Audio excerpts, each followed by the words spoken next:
Finally এই ঠান্ডার সময় হয়ে গেছে আমার সেচি শাক, এলিচা শাক বা হেলেঞ্চা, ব্যালেঞ্চা, মালঞ্চ যে নামেই ডাকি না কেন, এই শাকটিকে আমি ঠান্ডায় কিভাবে বাঁচিয়ে রাখি।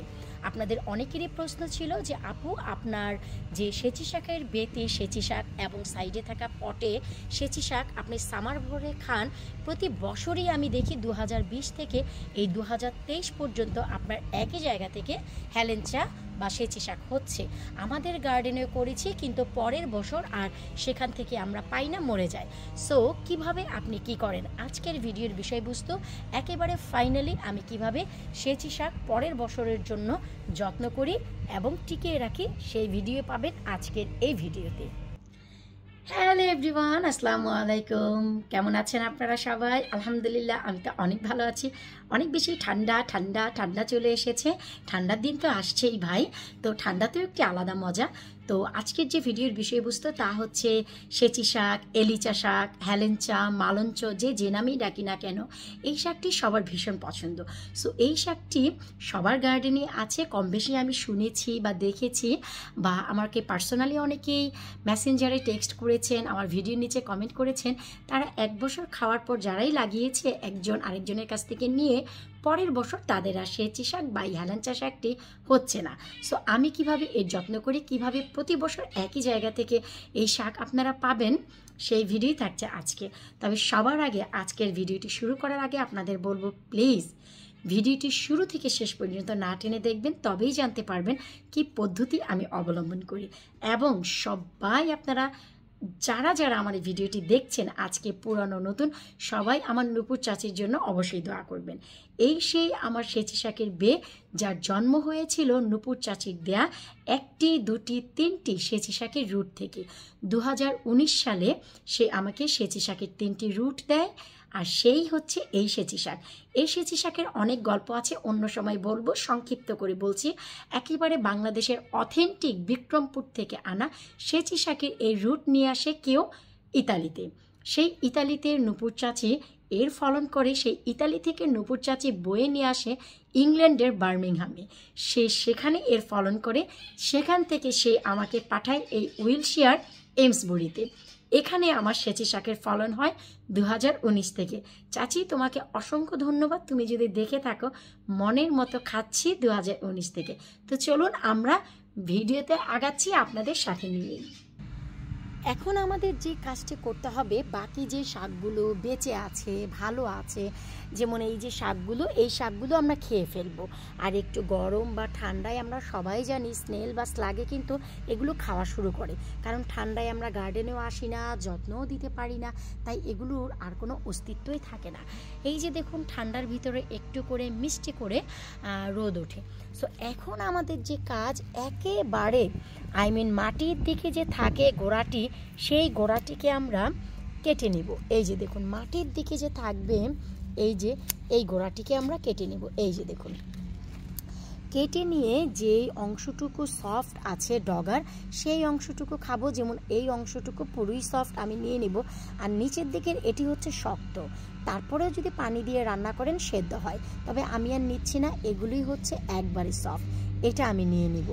ঠিক এমন করে আপনাদের দেখতে হবে যে ডগাগুলো কত দূর কিভাবে গেছে, ঠিক সেইভাবে আপনাদের আগে এই বেটি পরিষ্কার করতে হবে। তো চলুন আমরা শুরুতেই সমস্ত যে ভালো ভালো শাকগুলো আছে এবং নষ্ট হয়ে যাওয়া শাক, তা আমরা কেটে নেই। এই তো শুকর আলহামদুলিল্লাহ, আমি আনাচে কানাচে যে পাশেই আপনারা এখন দেখবেন, আমি কিন্তু সব দিক থেকেই আমার সেচি শাকগুলো কেটে নিয়েছি। বড় বড় যত ডগা ছিল, ডাল ছিল, এবং কিছু কিছু জিনিস আছে যে সাইড দিয়ে আবার নতুন করে নতুন ধরনের শাখা ছাড়ছে। যেমন এই যে এখানে বেশ কিছুটা শাখা, ওইখানেও দেখলাম বেশ কিছুটা শাখা, তো সেই শাখাগুলো আমি আর তুলিনি, নতুন করে আবার হবে। শুধু এখান থেকেই না, আমি কিন্তু পাশে থাকা পটে সেখানেও কিন্তু আমি তুলেছি। সো এইভাবে কেটে নেওয়ার পর এখন আপনাদের যে কাজটি করতে হবে, এই গাছটিকে এমনি এখন শুকাতে দিতে হবে। এখন যদি এর উপর কোনো কম্পোস্ট বা কোনো কিছু দেন, তাহলে কিন্তু এই যে গাছটি মরে যাবে, আর তখন কিন্তু শিকড়ে এফেক্ট হবে।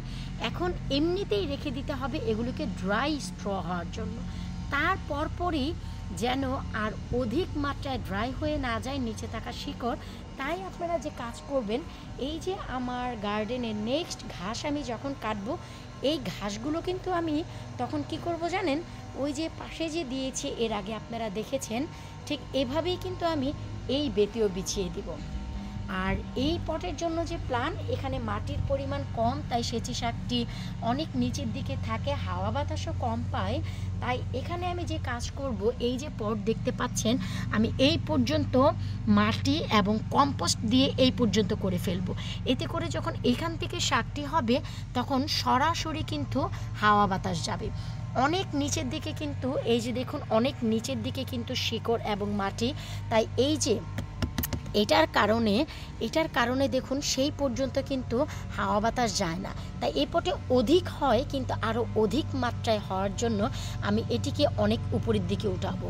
তবে এখন না, যখন এগুলো সব মরে যাবে, ড্রাই হয়ে যাবে, এখানে আমি এক্সট্রা কম্পোস্ট দিব, যা হচ্ছে আমার গার্ডেনের গাছপালা পচিয়েছি তার উপরে আমি কিছুটা মাটি দিব। জানি নেক্সট সামারে এখান থেকে তাহলে গাছ বের হতে টাইম লাগবে, কারণ এত নিচে শিকড় আর মাটি যদি আমি এই পর্যন্ত করি, এগুলো উঠতে টাইম লাগলেও একটি সময় যখন উঠে যাবে তারপর থেকে আর তেমন কষ্ট হবে না। আর যখনই দেখবেন যে গাছ কাটার পর এই যে সাইড থেকে শিকড় বের হয়েছে, যে কাজটি করবেন, মাটিটি একটু ফুটো করে এই যে শিকড়টি এভাবে প্রেস করে আবার এই যে এভাবে দিবেন।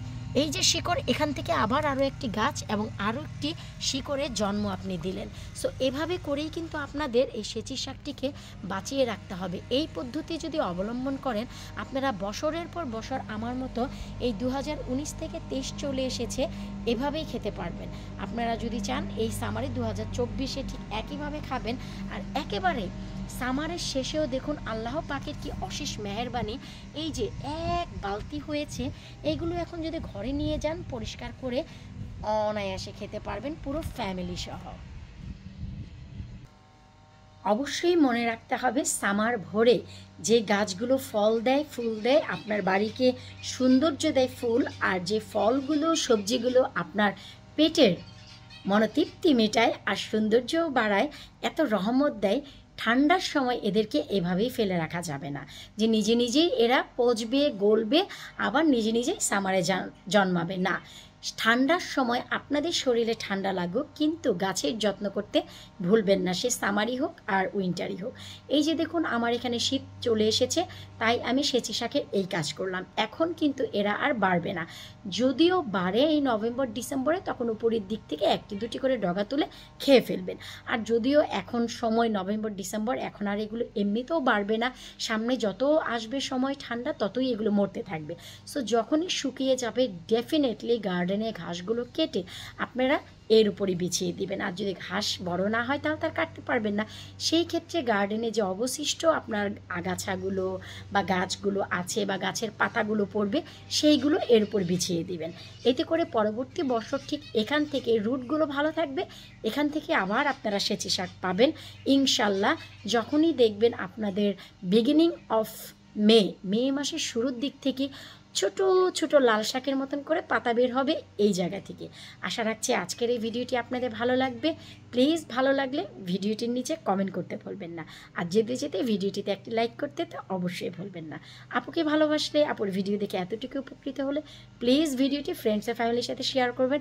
এতে করে এই নতুন বছরে সবাই যেন সবার গার্ডেনে এই হেলেঞ্চা শাক নামে যে শাকটিকে সবাই চিনে, সেচি শাক, সেই শাকটি খেতে পারে। আল্লাহ হাফিজ।